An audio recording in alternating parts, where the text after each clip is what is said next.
Let's talk a little bit about the environment. Not what you might think. Obviously, a healthy ecosystem is important.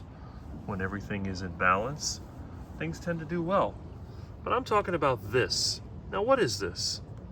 This is a small poinciana tree seedling. Now, what is a poinciana tree? Let's take a look.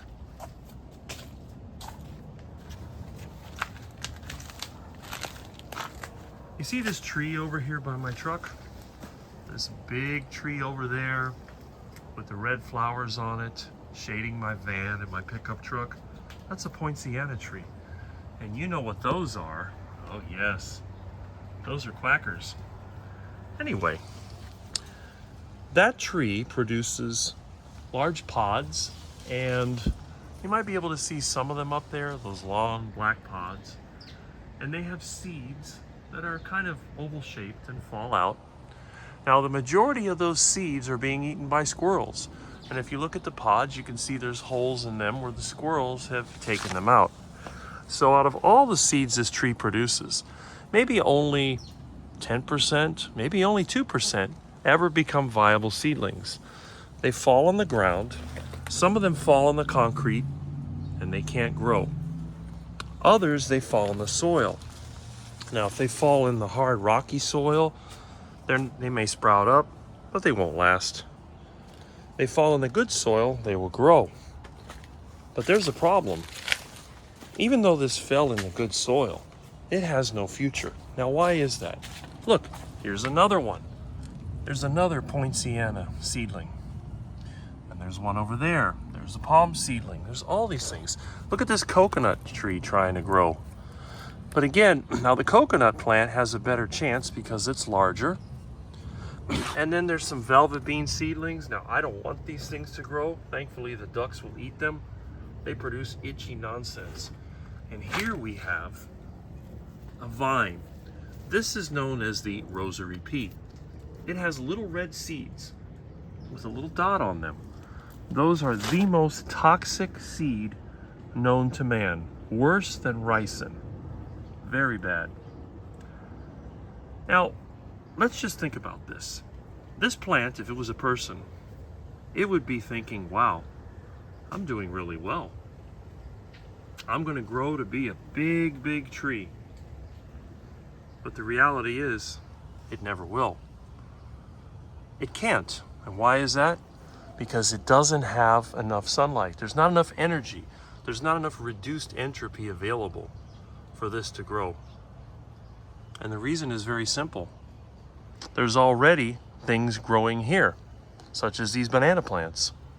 Now, if we had a major hurricane and all these banana plants were wiped out and the big tree blew over and this was basically just stripped, or maybe we had a nuclear war that wiped out everything and somehow this seedling survived, as long as it had rain and sunlight, the soil's already there, it could grow into a large tree.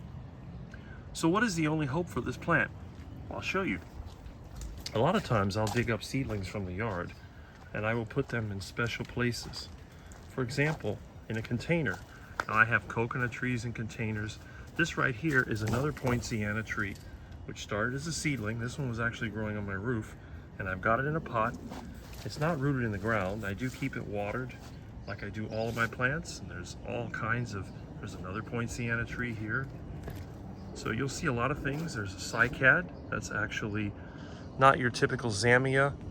It's one of the dioon cycads that survived the cycad insects that we had. There's also banana plants in pots. So all these things are sitting in containers, cactus, waiting to move. Look at this frangipani. It's sitting in a container along with a couple of pineapples that are growing there and golden rain trees. So now again, the environment makes it possible. Here's a cactus. And if you look, you can see the cactus has reached way up into this other tree. It found its niche, it found its way of surviving, and it's doing very well. But again, all these plants, they find a way to survive. This anthurium, because it doesn't need a lot of sunlight, it's doing really well. Now, banana plants need a lot of sunlight to survive, but you'll notice that there's some little ones sprouting up. These aren't quite as vigorous, but look at this one. wow, it's really doing well. So the question is, how can these banana plants put up these shoots in this really relatively dark environment and still survive? Well, it's very simple. They're getting their energy from the main plants. And you could think of this as somebody who inherited wealth. So in other words, the most popular way, the most likely way to become rich is to have rich parents and inherit the money. So this plant over here has inherited this energy from the big one, and it has the advantage. Now this one over here, it doesn't have that connection. This was at one time a burro banana plant that rotted.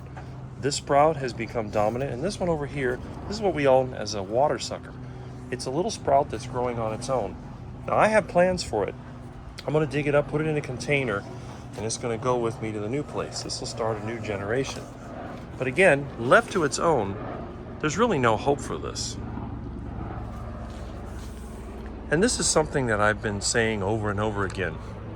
We know today we have a lot of these internet influencers, and what they try to do, they try to talk to you, they may yell at you, they try to make you feel like it's your fault. The reason why you're not succeeding is because you are not doing what you need to. But that's only part of it. This plant, it's trying to grow. It wants to grow. It's doing everything it can.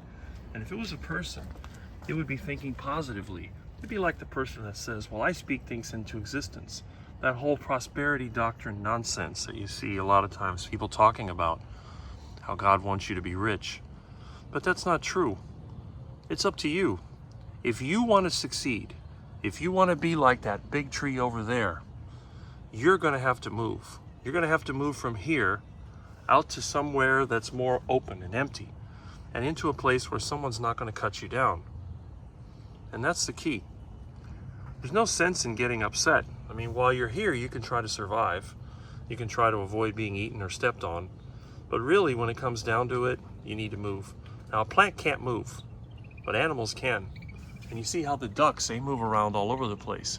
They're constantly looking for food, looking for a new place to lay eggs. The possum got the nest that was in here, and you can probably see the eggshells. They're all over the place. If I don't do anything, I'm not going to have any more ducklings. However, the clever ducks, they figured out another place, and you've seen this nesting spot before. It's over here in the junky patio, which I'm working on getting rid of stuff. And look, there's a couple of old eggs in here, and somebody laid a new egg. Now, obviously, the possum hasn't messed with the old eggs, so Ducky probably figures, well, this is a safe place to lay eggs. And what ducks do, they'll test different locations. And the more junk you leave around, the more likely you are to have some duckies. They'll find a spot that seems to be out of the way, and then what they'll do, they'll go ahead and test it out. They'll let the egg sit there and see if anything attacks or takes the egg. Now, sadly for the duckies, I'm going to clean my yard pretty soon. I've been really busy with work, but it's gotten so bad, it's time for me to get rid of the junk. I'm going to load up the back of the truck with more scrap.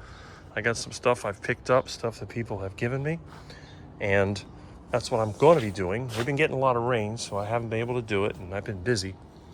But I've got a little more time now. That's also why I'm making some videos. And that's the plan. But I just wanted to leave you with that idea. It's like in my case. Living in Miami is not a great place to live, especially if you're into sustainable living and into the environment, because this is a place where the environment has been completely destroyed. And the reason they do that is to maximize profit. You have to realize, if you look at Miami compared to other cities, we have some of the lowest tree cover you'll find anywhere. And that's because people here tend to be lazy and selfish. And really the only thing they care about is, how can we make the most money? And having to maintain plants and other things is not really lucrative. So anyway, just wanted to share that with you, and I'll talk to you later.